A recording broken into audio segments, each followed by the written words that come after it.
Hello, everyone, and welcome to the Your Mark on the World show. I'm your host, Devin Thorpe, and we're producing this episode for GoodCrowd.info. And today's guest is Todd Crosland, the CEO and founder of Seed Equity, a crowdfunding platform that's a broker-dealer model. So, Todd, welcome to the show. Well, or maybe I should say welcome back. It's good to see you again. Oh, great to see you, Devin. Thanks for having me. You know, Todd, you and I have been having a little dialogue about Seed Equity now for a good 18 months. But you went through a long and tedious process to get FINRA approval. Why don't you tell us a little bit about that process? Because I don't think our audience can fully appreciate what it means to be a broker-dealer without understanding the process you went through. Sure. So, it was more of a marathon than a sprint. In a previous company that I founded, we were also a regulated entity as a futures commission merchant with the CFTC and the NFA. So I knew a little bit about what we were getting into when we filed for a broker-dealer license. But it was March of 2013. We incorporated, filed for our license with the SEC and FINRA. And then it was about a year later that we received our approval and our broker-dealer license. And then we have an online investing portal, Seed Equity Ventures, on our website. That's a secure portal for companies to submit their information for approval to raise capital with our firm. And for investors to also, become registered investors and complete the due diligence process with investors. So it took them another 6 months to improve our online investing portal. So it was about an 18-month process. We finally launched in September, and we did our first deal. I think it closed in October, and then we've closed about 5 deals since then. And we've got about a half dozen deals that are in the process of, being listed on our platform or going through due diligence right now. So, Todd, I think the import of your story really is that although FINRA would be very upset if you were to say that their review of your applications for becoming a broker-dealer and for doing business with your portal are intended as some sort of approval. In fact, maybe approval is the wrong word, but they really have done a great job of trying to make sure that ne'er-do-wells are not allowed to participate in the securities business, especially in the capacity of running a broker-dealer entity. Isn't that right? I think it is, and their mandate is really to protect the public and to protect the investing public. And so, that's their mandate and their mission. And so, we applaud them for the work they do. It happens to be a pretty onerous process to go through, but we're glad that we did it. And we went through our first audit with FINRA a couple months ago. And so we're glad they had that over and excited about the future and the position and the kind of the foundation that we built already. I remember well my friendly auditors from FINRA coming by, and all I can say at this point, Todd, is I'm glad it's you and not me. I'm glad I have that chapter behind me. Listen, Todd, tell us a little bit about the deals you've done to give people a sense of the way your site works and who's a good fit. Sure. So we're looking for companies. We're primarily focused on technology companies, and we're looking for companies. It has to be a real company, a real business with a product or service. It can't just be an idea. Although we like ideas, but we really want to see a company that has a minimum viable product and a growing customer base or growing revenue. So it has to be a little more mature than just, a couple of people coming up with an idea. And then, we're pretty diverse as far as we've financed a couple of SaaS companies, a couple of software businesses. There's a pretty exciting company out of London that came out of Techstars London that we invested with, called Spatch, and they're developing a new protocol for email. It's a very ambitious project, but we're excited about it. And then I think the fun thing about this business, Devin, is the myriad of companies and entrepreneurs that we see, every day and every week, coming not only from the U.S. but around the world. We're working with a company out of Hong Kong right now that has a very growing business in China that we're going through the due diligence process with. So it's interesting to talk to entrepreneurs and to companies throughout the world, and even since we've launched about 6 months ago and we've done our first deals, we've already gained momentum globally, and we have investors and members and entrepreneurs from 92 countries around the world that are registered on our platform. That's really, really exciting to see that kind of growth. Give us a sense of the extent to which you are bringing investors to the table on behalf of your clients, and the extent to which your clients are finding and bringing their network to the table as investors in the deals. I would think it would be a combination of both. We become the conduit for making sure the offering is compliant with SEC rules. And so we do due diligence, our attorneys do due diligence, we do background checks on the officers, directors, and large shareholders of the company. And then we have an escrow account set up with a bank that holds all the investment funds until closing. So we really become the conduit for making sure that it's a compliant offering, that proper due diligence has been done. We've gone through the vetting process with our investment committee. And so I think that we would bring the majority of the capital to these deals. But in some instances, the companies have investors that they bring on into their deals as well. And they could be, former investors from an earlier round, or they could be, customers of their product or service. Well, it is certainly an exciting aspect of the modern securities business, especially for startup businesses like the ones you serve, to be able to think about and expand the capital network in this kind of synergistic way. I think, Todd, for the sake of our audience, right, that's thinking about impact, is there a place for a social entrepreneur, a social venture on your platform? What do you think? So I think there is, and this company that we're working with, that's based in Hong Kong, I think that they've had social impact investors in earlier rounds with them, and I think they're doing a great service in creating a better working environment for these large factories in China, where there's high employee turnover, low satisfaction, rate with their jobs, and they're creating, a better environment for employees, a happier employee, and less turnover at the factories. And so I think you can have impact on the employee level, but I think that impact on the employee level can translate into cost savings for the company.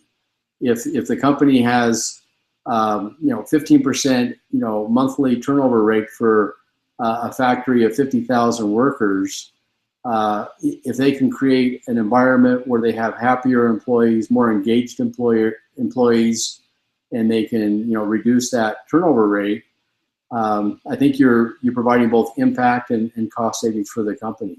So I think that it can serve both. It is an exciting thing to think about this day and age, where there is this increasing acceptance of this principle that you can actually create a profitable business that solves a social problem and creates real value in the world. I think it's also true that crowdfunding of this sort is also going to increase access to capital for women and minorities. What do you think?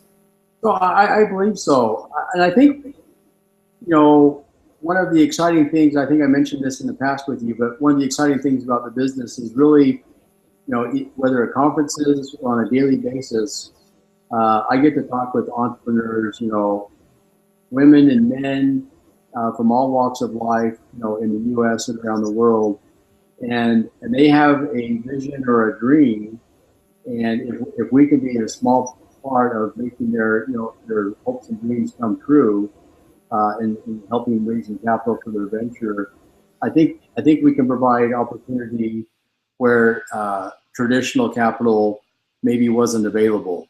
And with a group of, we have thousands of members and investors, entrepreneurs now from over 90 countries. Now it will really be the crowd that can dictate, what companies get funding, what entrepreneurs get funding, as opposed to only a select few in certain areas of the world.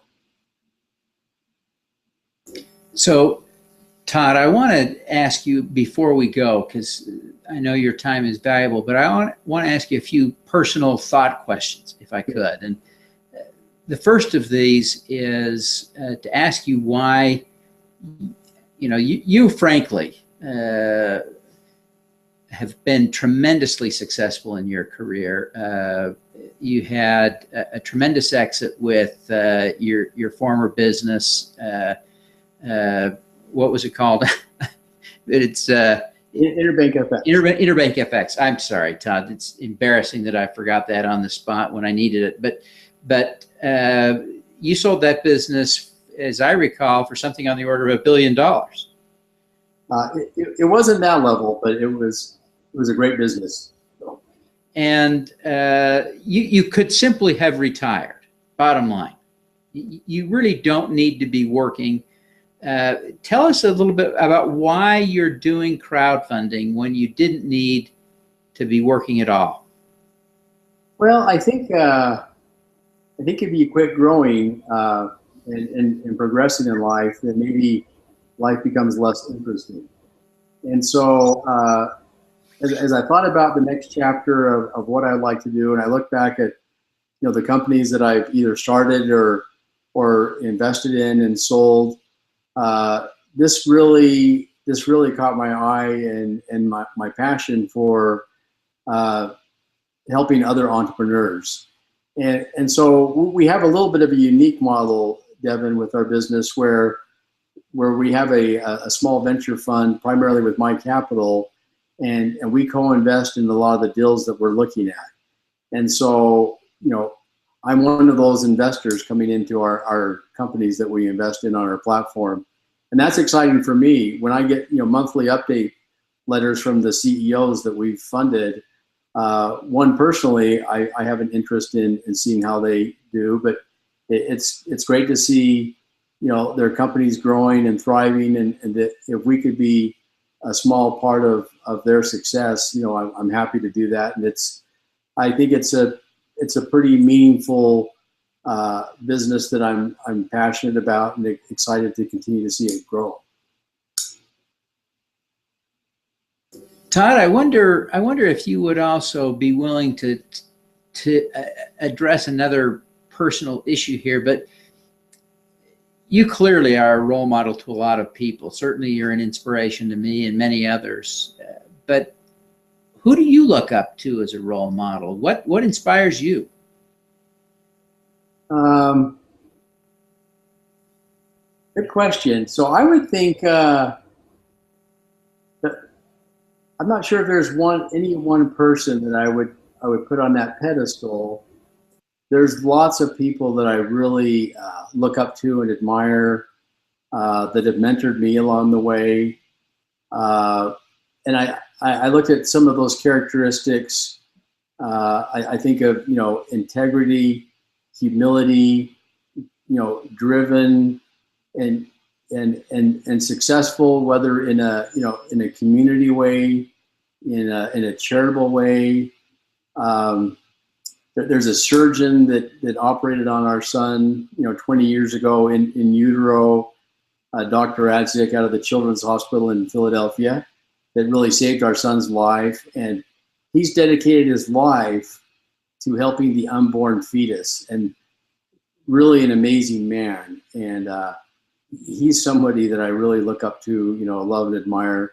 But there's other people too that I admire as well. So I guess I could go on and on with a lot of people that have impacted me during my life. So, well, I think, Todd, the key here is that you're becoming a great role model to so many, and that is an inspiration. But I appreciate you sharing those thoughts. One last thing that, everyone who's watching is coming at this from a very different standpoint. We have entrepreneurs, we have investors, we have philanthropists, we have nonprofit leaders, all trying to figure life out. But one thing we all have in common is a desire to do more good. And you've accomplished so much. I wonder if you would share with us an insight on how we can do more good in the world. Well, I think a saying that my wife often says, what goes around comes around. And I think that's true in life. When you look to help other people, when you try to be a genuinely good person, whether it's with employees or neighbors or a community that you're trying to serve, I think that good karma comes back to bless you in your life and your family. So that's one point I might have. I think it's a great insight, Todd. Now, before you go, I want you to just take a quick second or two and remind people specifically how to get in touch with you, how to find seed equity, how to engage, how to be an investor, how to be an entrepreneur applying for capital. Walk us through that real quickly, if you would. Sure. So the best way is just to go to our website. It's seedequity.com. And really, our motto is, like, follow, and invest. You can also mentor. So we have, mentors on the platform that maybe they've had, success or expertise in given areas in technology that they can mentor these startups and entrepreneurs. So I think, basically joining the community, of like-minded people from around the world that want to, support startups and really find, some of the best and brightest entrepreneurs to, support and fund and see them grow their companies. Now, you have been doing almost, I guess, exclusively deals where you're offering securities only to accredited investors, that is, wealthy investors. Correct. But the new Reg A plus rules create a window through which you might do offerings to ordinary investors. What's your plan in that regard? So I think those would be for larger offerings, a minimum of, 5 million. And, our plan is to continue, to engage with companies that are in need of investment banking services, whether it be, seed funding. These would be later stage companies that would be looking for more growth funding to do the Reg A plus offerings. But we would be excited to be one of the first in the U.S. to do a Reg A plus offering for a growing company. And it really just offers a new avenue of funding and financing that hasn't been there. Fantastic. Well, Todd, again, let me thank you for taking the time to be with us today. And we certainly wish you every success in your efforts to help startup companies raise capital. That's just such a noble thing. We wish you every success. Devin, thank you very much. Have a great day. All righty. Let's do some good.